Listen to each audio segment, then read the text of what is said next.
Bien amigos, gracias por continuar con nosotros y en este miércoles pues echamos una mirada o seguimos mirando lo que acontece en el territorio haitiano y bueno, pues nosotros acá en la República Dominicana tenemos que observar esta situación ahora más que nunca, en esta época más que nunca, por todo lo que está sucediendo en el hermano país de Haití y que sin dudas pues tiene mucha incidencia en todo lo que la toma de decisiones, en el tema de seguridad, en el factor migratorio y obviamente en el tema sanitario, educativo, económico, todo incide, ¿no? Cuando nosotros tenemos esta situación latente en el lado del territorio haitiano y por supuesto siempre mirándolo con desde la voz autorizada, desde los expertos, los estudiosos y nosotros tenemos el placer de que Manuel Núñez, académico, escritor, ensayista y bueno pues estudioso de la historia dominicana y de la región, pues también esté con nosotros en esta tarde echando una mirada, ¿no?, a todo lo que acontece. Y a mi lado,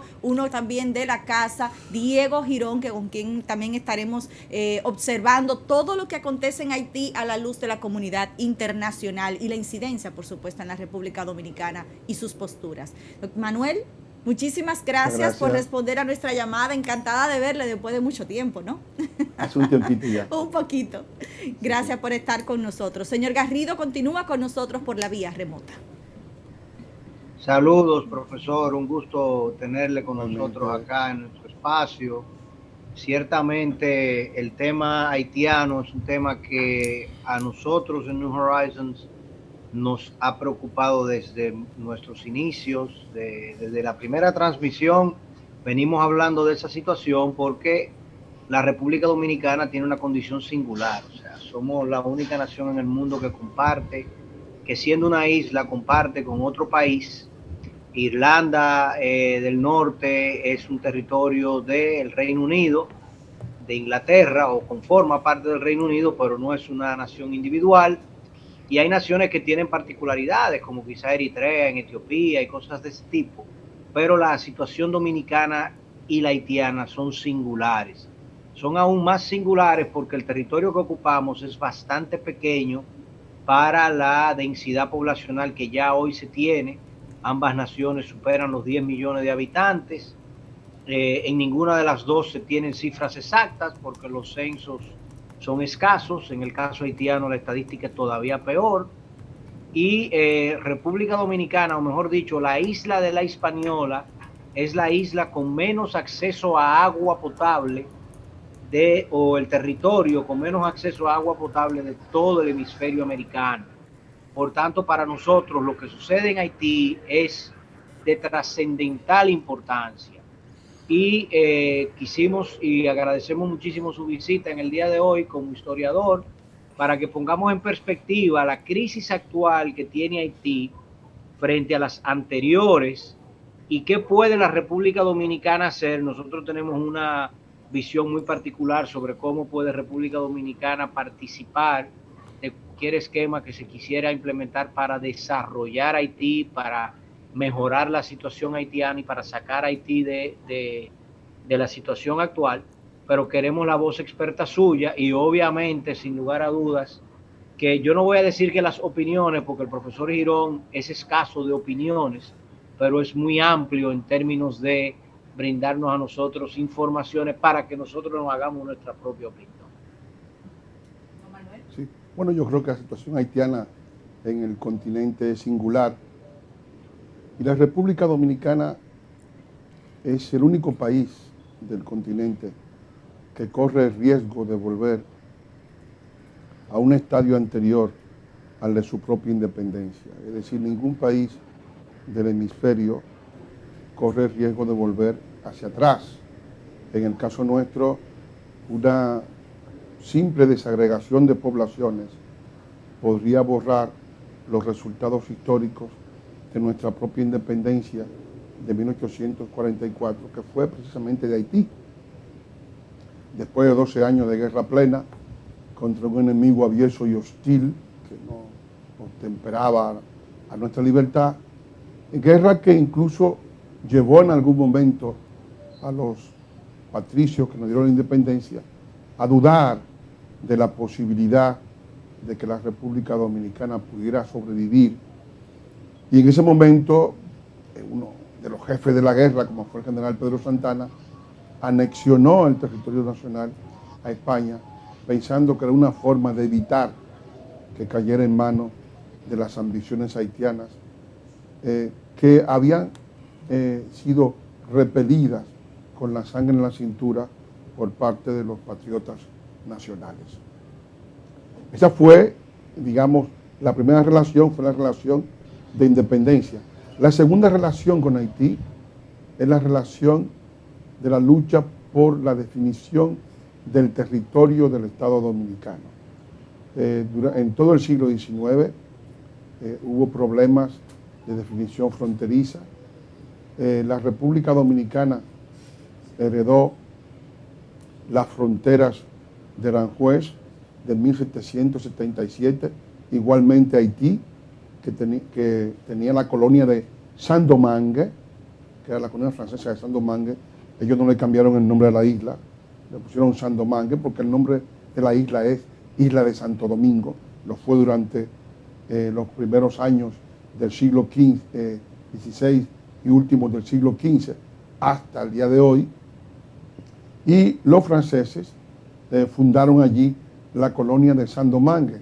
Sobre esa colonia, después de 90 años, se fundó el Estado de Haití, con el nombre de Haití, con el nombre indígena anterior a la llegada de Colón, porque Colón no llegó a Haití, Colón llegó a Marién, al Cacicaco de Marién. Tenía 5 nombres la isla, no tenía un nombre. Marién, Maguá, Maguana, Aragua e Higüey. Entonces, evidentemente, esa segunda lucha es la lucha por la definición fronteriza, porque la frontera de Haití, a Haití le correspondían 21.085 kilómetros cuadrados, en base a la depredación, en base al avance, basándose en la expansión territorial, en su proyección de poder, tienen actualmente 27.750 kilómetros cuadrados, o sea que crecieron casi 6.000 kilómetros cuadrados a costa de la disminución de la República Dominicana. En ese crecimiento, evidentemente, se produjo, por ese crecimiento desmesurado, el incidente del año 37, cuando los haitianos, expulsados de Cuba en el 35, intentaron prácticamente desnacionalizar las 5 provincias fronterizas, Montecristi, Dajabón, Elías Piña y Pedernales.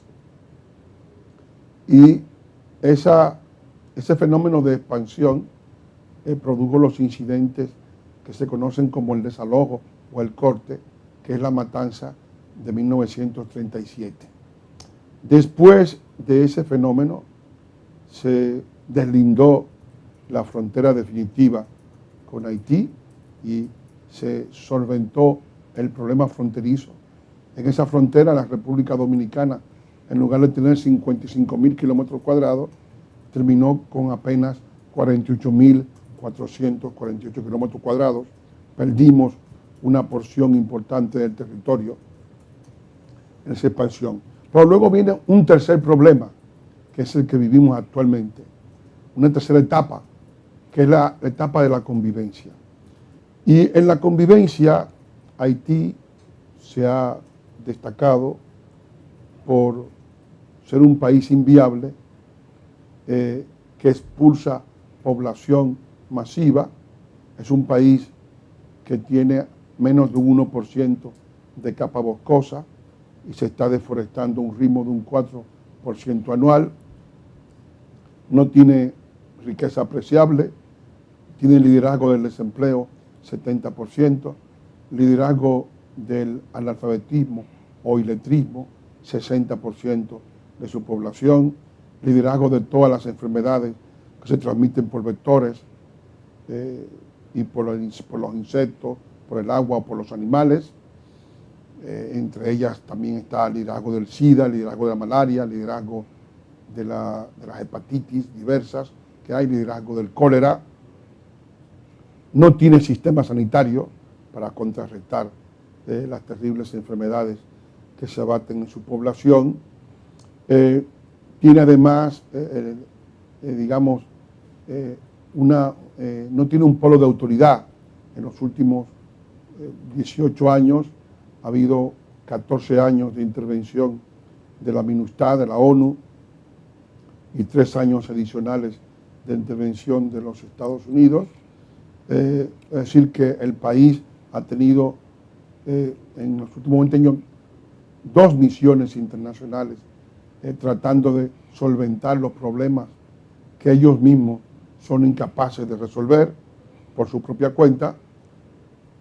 Y todo esto, pues, ese proceso de desplazamiento y de hundimiento de la vida haitiana ha terminado desnacionalizando la mano de obra en la República Dominicana, en la agricultura, no solamente en la caña de azúcar, donde ya eran el 90%, sino en el café, en el cacao, en el arroz, en todos los cultivos agrícolas, en la construcción, en el turismo, en los servicios, e incluso hasta en la bonería.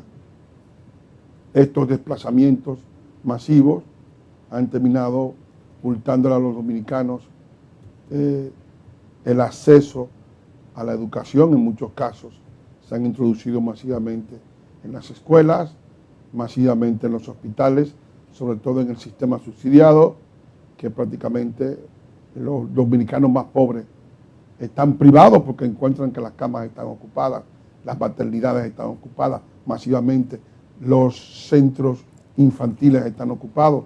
Es decir, estamos ante un proceso en la práctica, para decirlo claramente, de expropiación del país. Eso es una palabras mayores, definitivamente, con la que usted ha concluido esta ponencia inicial, don Manuel, de expropiación del país, y al escucharlo, pues justamente el día de ayer, el día de hoy, pues en los medios de comunicación se ha estado reseñando lo que algunos estudiosos han hablado de un riesgo con respecto a una estampida de haitianos hacia la República Dominicana. Y quisiera la opinión del profesor. ¿Realmente la República Dominicana pudiese estar en este riesgo de migración masiva, incluso cuando la podemos comparar con las movilizaciones migratorias, las caravanas que hemos visto en Sur y Centroamérica, profesor Girón? Bueno, hay un contexto histórico en el cual yo no estoy completamente de acuerdo con el historiador acá, de cómo se dan las cosas entre las dos naciones. El contexto histórico es definitivamente importante para entender la actualidad, y yo realmente, como me he enfocado en estudiar la historia estadounidense, me encontré con varios discursos del senador Charles Sumner en los años 60, bajo la presidencia de Ulysses Grant, en el que se está tratando de anexionar a la República Dominicana a los Estados Unidos, y hay una serie de discursos de por qué no es una buena idea, por qué es una buena idea, y había ciertas élites locales que les interesaba eso, y nosotros construimos nuestra imagen a partir de no ser Haití, porque no se querían asociar con Haití por el peligro de la rebelión sangrienta que hubo en Haití de los esclavos, y su independencia era una amenaza para el sistema de poder internacional. Y desde ese contexto nosotros hemos venido tratando de alejarnos de Haití, y francamente nos ha sido imposible porque simplemente compartimos una isla. Nosotros estudiamos mucho las fuerzas migratorias o el fenómeno migratorio desde el contexto norteamericano, y algo que nosotros constantemente usamos, o que yo uso en clase con los estudiantes, es el estudio de los factores de push and pull factors, o los factores de empuje y atracción.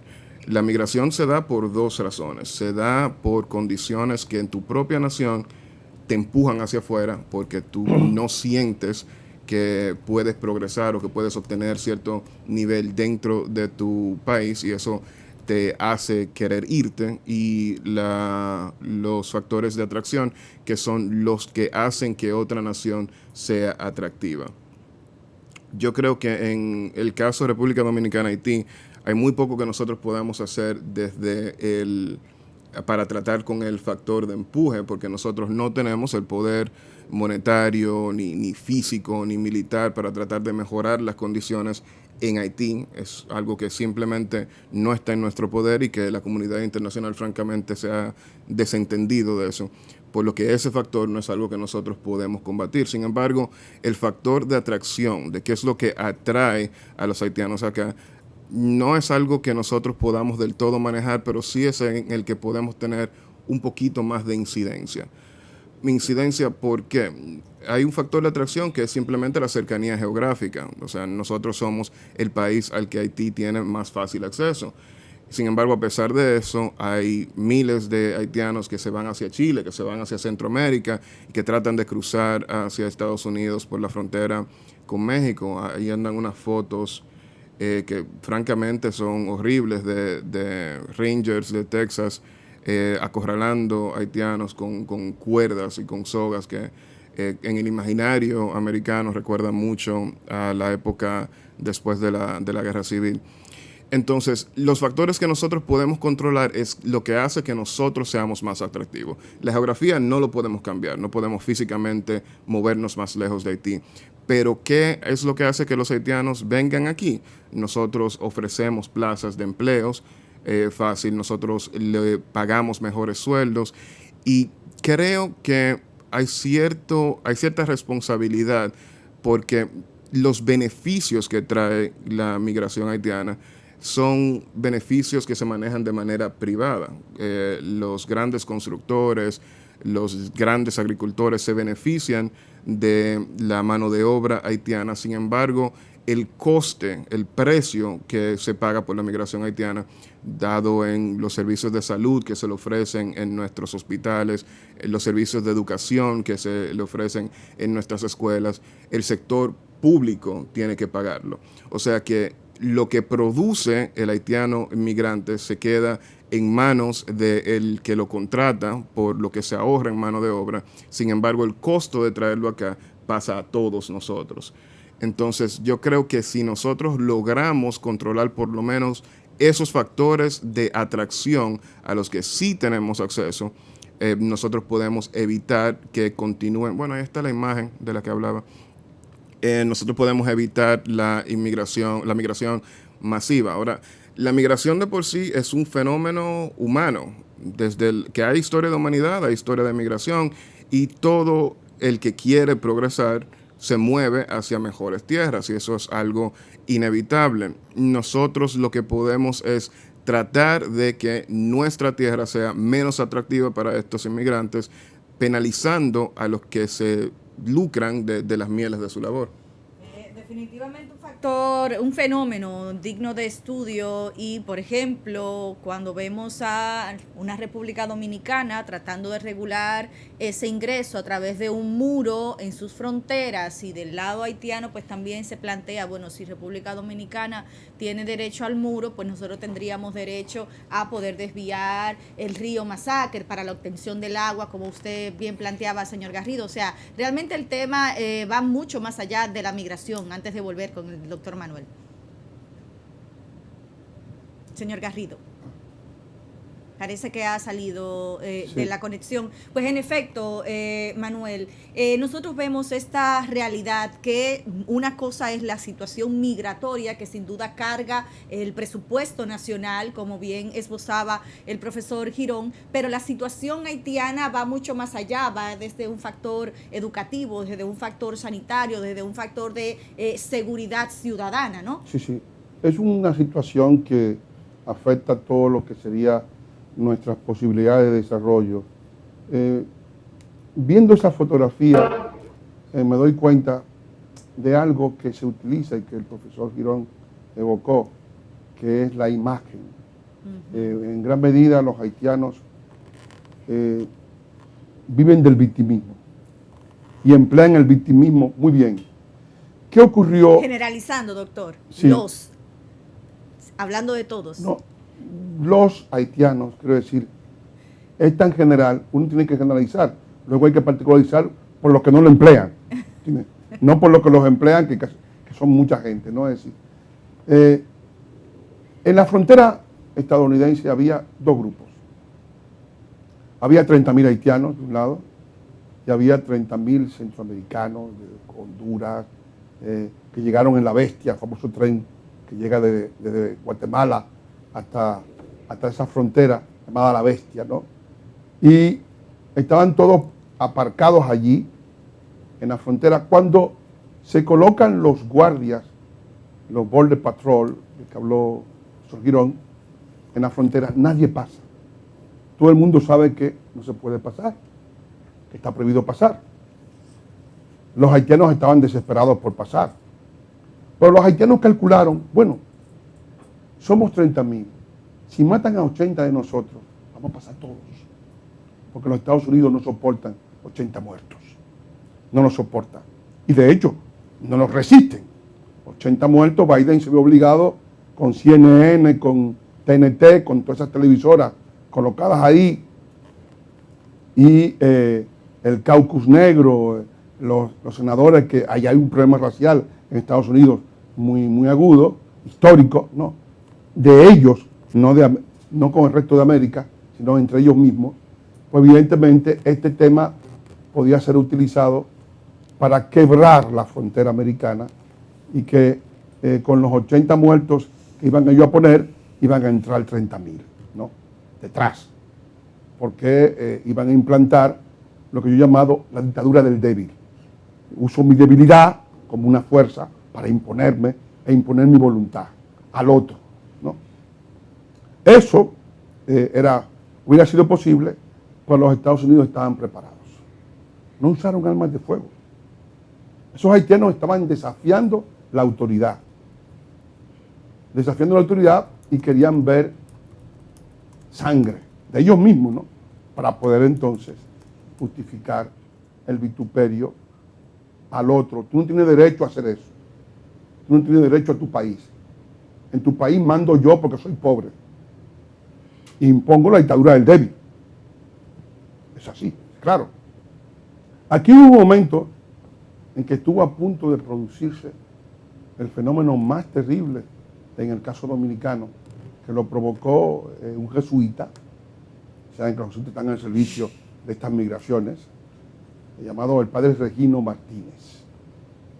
El señor Regino Martínez tenía un centro de migración de él, independientemente del Estado Dominicano. Él daba un carnet. Ocurrió que los haitianos se fueron en Navidad a celebrar su Navidad, los haitianos de Regino, no reconocidos por el Estado, sino por Regino, porque Regino era migración. Y Regino hablaba con los directores de migración: mire, estos son mis haitianos. Y bueno, ya, se había acostumbrado a esa especie de ilegalidad creada por él mismo. Y entonces llegó un momento en que ya volvían en enero. En ese momento era el señor Monchi Fadul, el ministro de lo Interior. Yo fui a la frontera en aquel momento, porque yo doy clases de geopolítica en las Fuerzas Armadas, y observando el asunto, él pidió opinión. Y dijo: mira, este es el tema más peligroso que hemos tenido en los últimos años, porque hay 5.000 haitianos en la frontera. Están cogiendo sol y calor. Es una cultura gregaria. Cuando hay 5.000 quiere decir que hay 200 o 300 que están dispuestos a morirse ese mismo día. Pero es una realidad, un drama humano, una situación de derechos humanos que no podemos obviar, doctor. Los derechos humanos son reclamables en cada nación, en cada estado, a su estado. Yo no tengo derechos humanos. Internacional, el rol de la comunidad internacional. La comunidad internacional es una ficción, manejada por grandes países, pero es una ficción. Sigue siendo una ficción porque cada país tiene su propia comunidad nacional, de la cual debe ocuparse. Yo supongo que usted, como dominicana, no puede decir que se vaya a Argentina y que debe ser atendida en un hospital argentino, porque no es responsabilidad de la Argentina, los dominicanos, ¿no? O sea, Haití no es un problema interno de República Dominicana, es otro país. Con Haití tenemos tantas obligaciones, señor Garrido, como tenemos con Afganistán. Sí, claro. Le escuchamos, señor doctor, Garrido. Mire, Usted ha dicho dos cosas con las cuales estoy absolutamente en desacuerdo. En primer lugar, usted dice que nosotros hoy en día tenemos una amenaza de caer de nuevo bajo el control del Estado haitiano. Eso yo creo que no hay forma de sostenerlo bajo ningún análisis, ni político, ni económico. Yo no he dicho eso. Por más invasión haitiana que sufra la República Dominicana, pensar que el Estado haitiano o que la nación haitiana, que el conglomerado de ciudadanos haitianos tienen una hegemonía política lo suficientemente estructurada como para tomarse el territorio dominicano, es un eufemismo y eso es una campana de alarmismo que se genera buscando otras cosas. Esa es mi humilde opinión. Yo tengo una opinión. Y lo segundo, que me parece un tremendismo, si se pudiese llamar así, es decir, que en los derechos humanos solamente existen en el país en el que uno se encuentra. Que si uno se va a otro país, ya ahí yo no tengo derechos. Eso tampoco me parece correcto. El profesor Girón que me corrija si estoy equivocado en algo. Cuando usted dice que si yo viajo a Argentina y yo me enfermo en Argentina, el Estado argentino no tiene la obligación de atenderme. Tiene el deber. No es así. Tiene el deber obligatorio de atenderme. Y no puede ultrajarme, no puede violar mis derechos, no puede tomarme y sacarme de paso. O sea, tiene que obligatoriamente resolver conmigo. Ahora, lo que el Estado argentino sí tiene derecho a hacer es prohibirme la entrada al territorio argentino.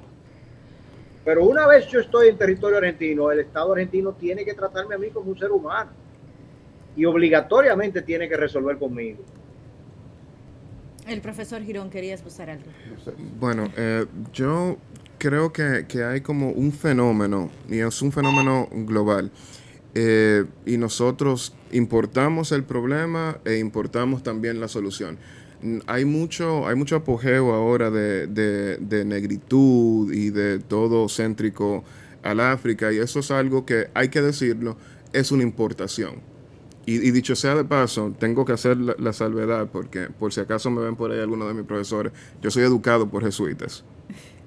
Yo estudié filosofía con los jesuitas. Pero volviendo al tema, la cuestión esa de la importación de lo negro, de la negritud, de lo negrocéntrico, o sea, nosotros aquí en República Dominicana hicimos más alarma con la muerte de George Floyd de la que hicimos con David de los Santos, el joven con problemas mentales que fue matado en un destacamento, porque importamos el problema, pero también importamos la solución. ¿Por qué digo que también importamos la solución? Hay ahora mismo una rama del conservadurismo que ha dejado de lado las ideas del gobierno pequeño y de la libre empresa y de la no regulación, y ha optado por un conservadurismo en términos de guerra cultural. O sea, los republicanos de Estados Unidos andan ahora mismo haciéndole pleitesía a Víctor Orbán porque ha logrado una dictadura entre comillas, porque fue democráticamente electo, y ha hecho un muro y está forzando a todo el mundo a que se homogenice, y eso es como que algo que el republicano quiere hacer. Y me da un poco de miedo que, como nosotros importamos una cosa, importamos la otra, también importemos ideas como la teoría esta del gran reemplazo que se hizo famosa por un señor que escribió una novela en Francia, Renaud Camus, que habla de cómo hay una conspiración para reemplazar la población nativa con poblaciones migrantes para hacer un cambio de quienes somos. Y me temo que este tipo de nociones se popularicen aquí por el peligro que representan. Yo recientemente vi una imagen que me consternó, donde estaba el director de migración sentado compartiendo con un grupo abiertamente paramilitar que se llama Antigua Orden Dominicana, que andan con uniformes militares diciendo que van a defender la dominicanidad. Y el hecho de que se le dé voz y participación a grupos como estos, a mí me causa temor, porque esta noción de que nos van a invadir, de que vamos a volver a un estadio anterior, de que nuestra independencia corre peligro, despierta unos resentimientos y unos rencores que se basan mucho en la historia dominicana y en historiadores que actúan como sacerdotes de algún tipo de religiosidad civil y que quieren hacernos entender que nosotros somos simplemente la mejor posible alternativa a lo que pudo haber sido, y evitan todo tipo de disonancias cognitivas, porque no queremos que el malo nunca deje de ser malo y que el bueno siempre sea bueno, y que basando en esos rencores se crean estos ideales que son peligrosos. Claro. Se nos va agotando el tiempo, doctor Manuel. Desde la vía diplomática, a propósito de esto que plantea el profesor Girón, ¿no estaría la alternativa a esta solución, viendo los tiempos actuales, su valoración final con respecto a las posturas que desde el Estado se han estado manejando, incluso incluyendo otros líderes de la región, para dar respuesta a la situación haitiana? Mire, yo quería antes, porque se han dicho muchas cosas, quería subrayar algunas cosas. Lo primero es que la perspectiva que yo he utilizado es la perspectiva de defender la continuidad histórica de la República Dominicana. Es para mí lo más importante. Yo creo que la demografía es la que hace la historia. Si se produce una desagregación de poblaciones que cambie el panorama cultural de la República Dominicana, podrá haber y habrá un Estado que se llame dominicano, pero no será la República Dominicana, tal como yo la heredé, tal como yo la concebí. O sea, esa es la perspectiva que he utilizado. Lo segundo es que yo no estoy hablando desde la perspectiva del angelismo, ¿no? Yo creo que la historia está clara, la historia yo la heredé, nosotros nos independizamos de Haití. Yo creo que eso es una realidad concreta, palmaria, que no se puede soslayar. En segundo lugar, cuando me referí a los derechos, me referí a que los derechos son subsidiarios de los estados. O sea, si los derechos humanos no destruyen la existencia de estados-naciones. O sea, ese universalismo es falso, y de hecho todos estos líos migratorios que se ven en el mundo están demostrando que el universalismo angelista es falso, no existe. En tercer lugar, yo no creo que la proximidad nos vuelva hermanos con nadie. Yo creo que entre las naciones distintas, la lejanía incluso es un factor de hermandad. México y Chile son dos países hermanos, pero Chile y Bolivia son enemigos. Chile y Argentina son enemigos. Chile y Perú son enemigos. Argentina, Uruguay y Brasil quisieron destruir el Paraguay y dejaron apenas 200.000 hombres allí. Colombia y Venezuela han tenido problemas. México perdió la mitad de su territorio por la expansión de los Estados Unidos. O sea, el hecho de que mexicanos y norteamericanos estén próximos no los vuelve hermanos. Tienen intereses distintos, es todo. Y yo pienso que lo más importante para mí no es referirme primariamente a una humanidad abstracta, sino a la República Dominicana, que es mi país de referencia, y es donde yo vivo, donde quiero vivir, y es la continuidad histórica que me interesa defender. A los haitianos les interesa defender su derecho en República Dominicana. Que tienen derecho a la salud, que tienen derecho a la educación, que tienen derecho a los empleos, que tienen derecho a la prosperidad creada por el pueblo dominicano. ¿Y los dominicanos cuál derecho tienen? Al parecer ninguno, ¿no? Yo creo que no es así. Yo pienso que ya los haitianos tienen mucha gente que lo defienda y que tiene que haber alguien que defienda el otro lado. Bueno, doctor, realmente usted está poniendo un escenario complicado, ¿verdad? Para todo lo que alguien que defiende el otro lado. Sí, pues ya tienen muchos defensores, muchos humanistas, muchos universalistas que quieren desconstruir el país porque leyeron la idea de Foucault o de Derrida, de la desconstrucción, y se han imaginado que pueden destruir una nación. Bueno, la realidad es que del lado haitiano hay problemas económicos, sociales, sanitarios, y es una bomba de tiempo que República Dominicana no puede obviar. El Estado desapareció. Allí el Estado desapareció. Sí. No hay un polo de autoridad. El poder está en manos de las bandas. Los secuestros están en la orden del día. Allí matan, secuestran, violan niñas a cada rato. Es una situación espantosa la que se vive en ese territorio. Eso expulsa población, además de su extrema pobreza. Pero de esa destrucción, de ese hundimiento, ¿son responsables los dominicanos? No, sin duda responsable. Me alegra que usted lo diga. Sin duda la responsabilidad Es de no ellos, existe, es no de ellos. existe, pero obviamente ya es una situación que está ahí Sí, sí. y que de alguna manera no podemos poner Sí. detrás de la mampara y obviarla. Sí, sí, exactamente. Se nos agota el tiempo. No sé, señor Garrido, si quería cerrar brevemente porque nos van a sacar del aire. No, yo creo que me queda claro la posición del profesor Núñez. Estoy seguro que el profesor Girón conoce la mía también.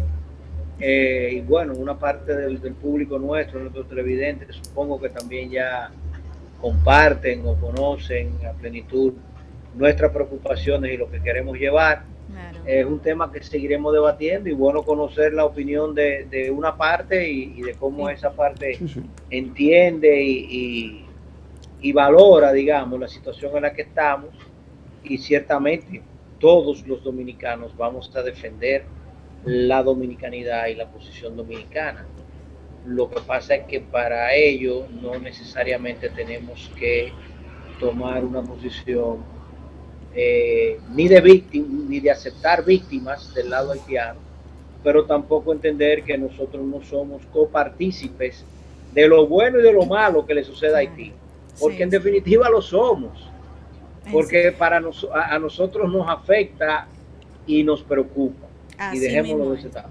Señores, hoy cumpliendo más que nunca con nuestro ejercicio de debatir las ideas, profesor, ya usted ha estado antes con nosotros por acá y se hace ejemplo, ¿no? En esta, la comunidad, la voz alternativa de la comunidad educativa, se nos agotó el tiempo por la tarde de hoy. Agradecerles a todos ustedes que han estado con nosotros, al profesor Manuel, al profesor Girón, y mañana a las 2 de la tarde, pues una vez más en este ejercicio diario de debatir las ideas en New Horizons Live.